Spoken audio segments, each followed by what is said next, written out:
Ibu sambung mendiang Vanessa Angel, Puput telah resmi bercerai dengan Dodi Sudrajat.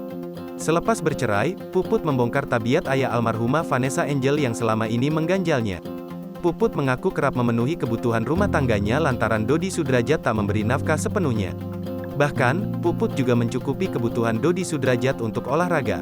Hal ini dikatakan Puput saat berbincang dengan selebgram Denise Chariesta. Untuk sekolah anak-anak, untuk susu, untuk listrik, untuk makan, untuk apa segala macam. Ya untuk Dodi Sudrajat, adalah, kalau dia mau main badminton, untuk apa, kata Puput dikutip dari YouTube Denise Chariesta, Rabu, tanggal 8 Juni tahun 2022. Denise yang mendengar pernyataan Puput tersebut lantas bertanya, "Mahal buat Dosu?" tanya Denise Chariesta. "Mahal, capek," jawab Puput singkat.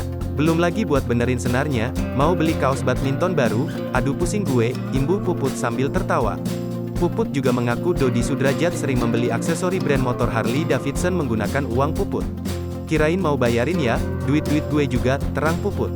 Namun, Puput mengatakan saat ini Dodi Sudrajat membeli aksesori menggunakan uang asuransi Vanessa Angel. "Kalau Harley yang sekarang pakai kan dapat dari hasil uang asuransi," tutur Puput. "Motor Harley-nya ada nggak?" tanya Denise Chariesta. "Nggak, aku nggak kuat beliin," kata Puput. Bahkan, Dodi Sudrajat pernah meminta Puput untuk membelikannya motor Harley Davidson. "Tapi pernah minta nggak?" tanya Denise Chariesta lagi. "Pernah," jawab Puput. "Ngomongnya gimana?" tanya Denise. "Ya udah, entar ini yuk, kalau mama ada duit beli yang ini aja, yang kalau nggak lengkap sama surat-suratnya, bodong, gitu.